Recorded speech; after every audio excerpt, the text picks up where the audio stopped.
Today, in a dramatic turn of events, a military court in the Democratic Republic of Congo has sentenced ex-president Joseph Kabila to death in absentia. The charges are severe: war crimes, treason, crimes against humanity, murder, sexual assault, torture, insurrection, etc., etc. This verdict marks a major escalation in the Congo's ongoing political and security crises. The sentencing of Joseph Kabila is more than just a headline. It is a moment that has potential to redefine justice, power, and reconciliation in the Democratic Republic of Congo. Whether this will bring closure or inflame tension depends on how the trial is handled and how communities are involved. Also, how the government ensures fairness and transparency. For Africa, the Congo's crisis is both a warning and a lesson. Leadership without accountability breeds conflict, impunity, and can perpetuate war. And the will of the people to see justice done can be a powerful force for change. In my video last week that sparks the question, why is hate so easy to ignite, I made mention of the Congo, and this is one of the reasons that I am making this video today. Who is Joseph Kabila? How did he rise to power?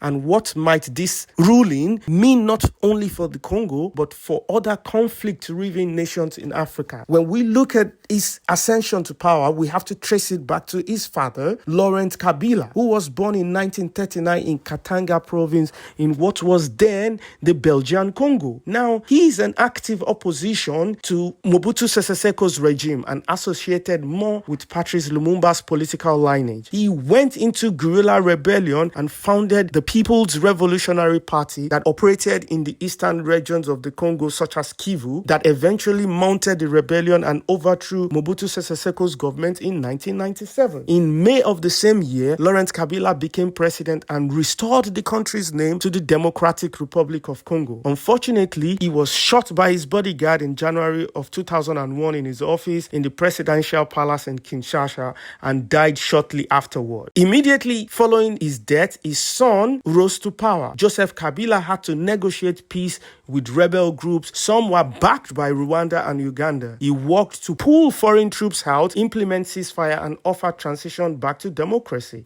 And in 2006, the first democratic election were held under his presidency, and he was elected. He continued power until 2011, when he was re-elected in an election that was considered controversial by international observers. During his rule, Congo had moments of economic growth and infrastructural building. However, there were also criticism of corruption, resource exploitation, human rights abuses, failure to fully pacify eastern regions, and weak governance and electoral delays as well. There were lots of crises also that went on during this time. Suspicion and protest built up when his second term was ending after 2016. Elections were delayed, constitutional issues contested, and many Congolese feared he would cling to power.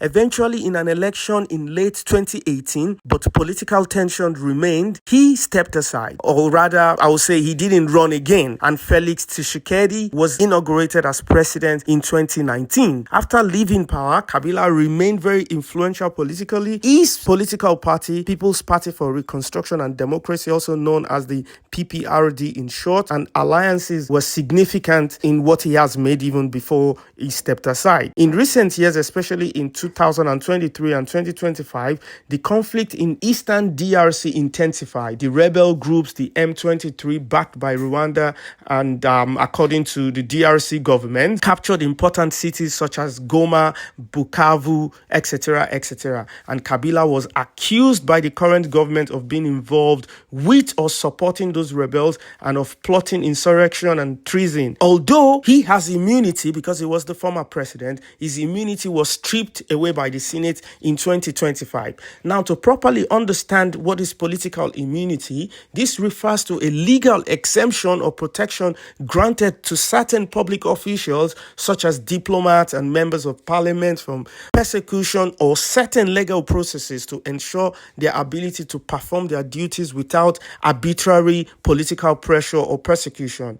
It serves to guarantee the independence of individuals and institutions, allowing them to operate effectively by providing immunity from arrest, detention, and legal proceedings for actions taken within their official capacity. And today, on 30th of September 2025, a military court in Kinshasa sentenced Joseph Joseph Kabila to death in absentia. The charges include treason and many other crimes. Since the Senate in the DRC has revoked his immunity earlier in 2025, which cleared the legal pathway for his trial, he was tried in absentia and is believed to be abroad since late 2023. Kabila has denounced the trial as a politically motivated one, claiming lack of evidence, and as of latest report, he remains largely in exile. In the Democratic Republic of Congo, the fate of political leaders and alleged rebel is often decided not in civilian court but in military tribunals. While these courts claim to deliver swift justice, history shows that their rulings can carry heavy risks for democracy, credibility, and the pursuit for real justice. There could be different implications for this move of sentencing him, because this could lead to political polarization, potentially for retaliatory move by his supporters, and risk escalation or even a civil arrest in this part of Africa.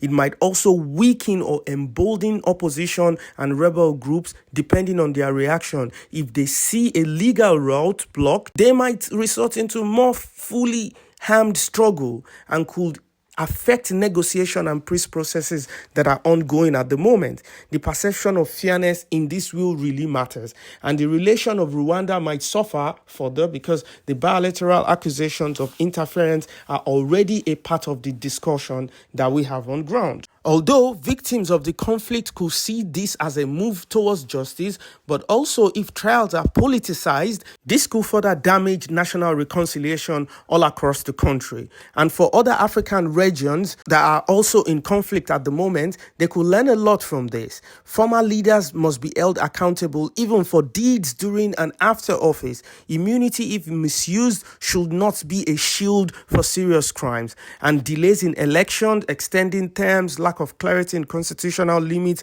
all feeds instability. The transition of power must have legitimacy. As we all will agree, the Democratic Republic of Congo stands at a crossroads. Military tribunal may silence voices in short term, but they cannot deliver lasting peace. True justice comes from transparency, accountability, and the rule of law.